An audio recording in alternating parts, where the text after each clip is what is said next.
بسم اللہ الرحمن الرحیم. ویئرس کیسے ہیں؟ یقیناً الحمدللہ اللہ تعالیٰ کی فضل و کرم سے بالکل ٹھیک ہوں گے، اپنے اپنے گھروں میں سیف اینڈ ساؤنڈ ہوں گے. جیسا کہ آپ جانتے ہیں کہ رمضان کا مہینہ شروع ہو چکا ہے. یہ وہ مہینہ ہے جو ہم مسلمانوں کے لیے ایک بہت خاص رحمتیں اور برکتیں، بلکہ میں تو یہ سمجھتی ہوں کہ تمام بنی نوع انسان کے لیے خاص رحمتیں اور برکتیں لے کر آنے والا مہینہ ہے. جیسا کہ مہینہ شروع ہو چکا ہے، اس کے بارے میں بہت زیادہ ایک سائیکلوجیکل ہمارے اندر کچھ فیلنگز پائی جاتی ہیں. رحمتیں اور برکتیں اپنی جگہ، لیکن چونکہ ایک پورا 11 مہینے کے بعد آپ کی روٹین، آپ کا شیڈیول بدلنے کو ہوتا ہے، تو ہم نفسیاتی طور پہ تھوڑا سا ڈسٹرب فیل بھی کر سکتے ہیں. ظاہر ہے سونے کی روٹین ڈفرینٹ ہے، جاگنے کی روٹین ڈفرینٹ ہے، کھانے پینے کی روٹین ڈفرینٹ ہے. آفس یا جاب پہ جانا ہے تو وہ ایک روٹین ڈفرینٹ ہو جائے گی. تو ایک خاص یہ ویڈیو بنانے کا مقصد یہی تھا کہ رمضان کیسے گزاریں. ظاہر ہے اللہ تعالیٰ نے اب یہ جو رحمتیں اور برکتیں ہمارے لیے بھیجی ہیں، تو ان سے بھی ہم نے مستفید ہونا ہے.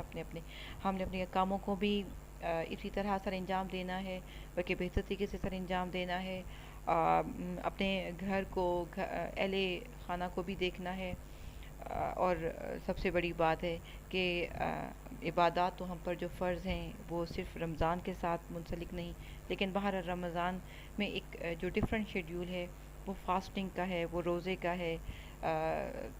تقریباً 11 گھنٹے کا روزہ ابھی بھی. تو ظاہر ہے سونے جاگنے کی روٹین بدل جائے گی، آرام کرنے کی روٹین، دن کی روٹین، مطلب بہت ساری ایسی چیزیں ہیں جو ہم عام 11 مہینوں میں عام طور پر کرتے ہیں، لیکن وہ ظاہر ہے اس میں ہم تھوڑے سے شیڈیول کو اپنے چینج کر دیں گے. شیڈیول چینج کرنا بھی ضروری ہے.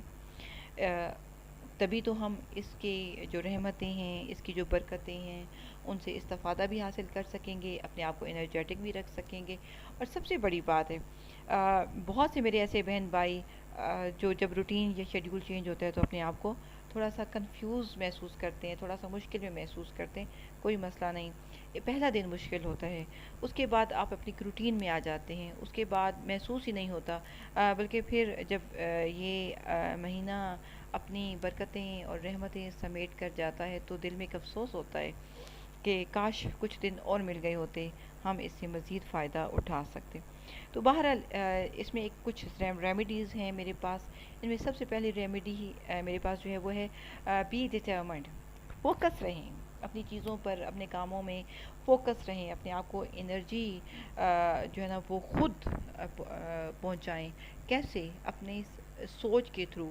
اگر آپ کام کر رہے ہیں، جاب پہ ہیں، ضرور بالکل، بلکہ سارا دن سو کر گزارنے سے بھی شاید آپ روزہ بہتر طریقے سے نہیں گزار سکتے. اس کے بعد یہ ہے کہ جتنا فوکس رہیں گے چیزوں پر، جتنا اپنے آپ کو انجوائے کریں گے اس ٹائم پیریڈ میں، تو روزہ بہتر طریقے سے گزرے گا. اگر سائیکلوجیکلی یہ ذہن میں رہے گا کہ اف میرا روزہ ہے، میں کچھ کھا نہیں سکتا، میں کچھ پی نہیں سکتا، یا میرا شیڈیول چینج ہو گیا، میں تو اتنے بجے اٹھتا تھا اب مجھے اس طرح اٹھنا پڑتا ہے، میں اس طرح سوتا تھا اب مجھے اس طرح سونا پڑتا ہے، یا میں اس طرح میری جاب کی ٹائمنگ تھی اب وہ ٹائمنگ بدل گئی. نہیں، کوئی مسئلہ نہیں. اللہ تعالیٰ نے کوئی بھی جو کام ہے اس دنیا میں وہ ایسا نہیں رکھا جو ہمارے لیے مستفید فائدہ مند نہ ہو، اور ہم اس سے مستفید ہوں تو ہمیں کوئی فائدہ نہ ہو. ایسے ہو ہی نہیں سکتا. بہرحال ڈٹرمنڈ رہیں، اپنی چیزوں پر فوکس کریں، اپنی چیزوں کو انجوائے کر کے کام کریں. اور ایک مزے کی چیز اور ہے جو ظاہر ہے کچھ دن مشکل آئے گی، وہ ہے ایڈجسٹ سلیپنگ ٹائم. ایڈجسٹ کیجئے نا. بہت سے لوگ ایسے ہیں، بہت سے بہن بھائی میرے ایسے ہیں جو بہت دیر سے سونے کے عادی ہیں، کہ انہیں پتہ ہے کہ صبح ہم نے اٹھنا ہے، فجر پڑھیں گے، اپنے جاب پہ چلے جائیں گے، دن میں واپس آئیں گے. اب آفیسز جو ہیں وہ تھوڑا لیٹ بند ہوتے ہیں، اسکولس کا تھوڑا ڈفرینٹ ہے، آج کل لاک ڈاؤن کی صورتحال ہے تو ویسے ہی روٹین بالکل ڈسٹرب ہے. اس میں اب آپ کو اللہ تعالیٰ نے ایک ریگولیرٹی یا اپنی ایک روٹین بنانے کا بہت اچھا موقع دیا ہے. کوشش کیجئے کہ جلدی سو جائیں، تاکہ جب اپنے سحری کے لیے اٹھیں تو آرام سے آپ میں اس وقت کو یوز کر سکیں. سارا دن سو کر نہ گزار دیں. کیوں؟ پھر آپ بہتر طریقے سے ٹائم نہیں پاس کر سکیں گے، بلکہ آپ کے اوپر ایک سستی طاری رہے گی۔ پھر اپنا جو ورک پلیس ہے، اگر آپ اپنی جاب پہ جا رہے ہیں یا گھر کے اندر ہیں، تو اپنے آپ کو انرجیٹک رکھیے۔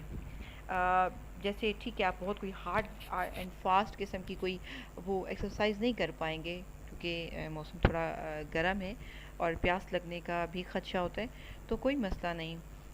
ہلکی پھلکی واک کر لیجئے، اپنے آپ کو انرجی دینے کے لیے یوگا کر لیجئے، ہلکی پھلکی سی کوئی ایکسرسائز کر لیجئے، اپنی کچھ وہ کام جو پینڈنگ ہیں ان کو کر لیجئے۔ کیوں؟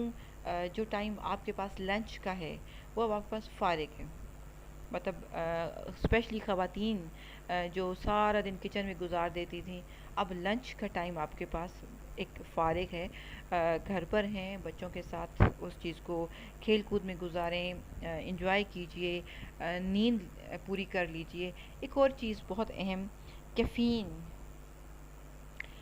جب ہم جاب پہ ہوتے ہیں تو ہم نے اپنی نیند کو ختم کرنے کے لیے چائے کافی کا استعمال بہت زیادہ کرتے ہیں، لیکن رمضان میں چونکہ موسم گرم ہے تو کوشش کیجئے کہ سحری میں بھی ایسی چیزوں کا استعمال کیجئے، ایسی ڈائٹ لیجئے جو آپ کو انرجی بھی دے، جو آپ کے اسٹامک کے لیے بھی بھاری نہ ہو، اور اس کے بعد آپ کے جو مشکل آپ کی جو ہیلتھ ہے اس کی بھی کیئر ہو سکے، کیونکہ کوئی شخص آپ کی ہیلپ نہیں کر سکتا جب تک آپ اپنی ہیلپ خود نہیں کریں گے۔ اچھی چیزوں کو سوچئے، اچھے معاملات نپٹانے کی کوشش کیجئے، اپنے آپ کو اپنا خیال رکھیے، تبھی اللہ تعالیٰ کا جو دیا ہوا برکتوں اور رحمتوں والا مہینہ ہے، ہم صحت مند رہ کر اس کو انجوائے کر پائیں گے۔ ویورز، کوئی بھی کوشچن ہو آپ کال کر سکتے ہیں، آپ میسج کر سکتے ہیں۔ آخر میں جو آپ کو میرا کانٹیکٹ نمبر نظر آئے گا، آپ اس پر کال کیجئے، کوشچن کیجئے۔ جاتے جاتے دعا میں یاد رکھیے، مجھے بھی یاد رکھیے، اور اللہ تعالیٰ نے یہ جو مشکل ٹائم ہمیں کرونا وائرس کی صورت میں دیا ہے، اللہ تعالیٰ تمام نہ صرف پاکستان کو بلکہ تمام دنیا کو اس سے ہمیں نکلنے کا، اس مشکل سے ہم بہتر طریقے سے نکل پائیں، اور ایک اچھا وقت ہمارا منتظر ہو۔ انشاءاللہ تعالیٰ پھر ملیں گے۔ میرا فون نمبر نوٹ کیجئے۔ اللہ حافظ۔ ویئرز، سامنے آپ کے میرا کانٹیکٹ نمبر آ رہا ہے، ویڈیوز کو لائک کیجئے، کامنٹ کیجئے، چینل کو سبسکرائب کیجئے، اپنے وائس میسیجز بھیج سکتے ہیں واٹس ایپ نمبر پہ، کالز کر سکتے ہیں، فری ہو کر کوئی بھی مسئلہ ہو شیئر کر سکتے ہیں۔ انشاءاللہ تعالی ممکنہ تمام حل آپ کو پیش کیے جائیں گے۔ بہت شکریہ۔ اللہ حافظ۔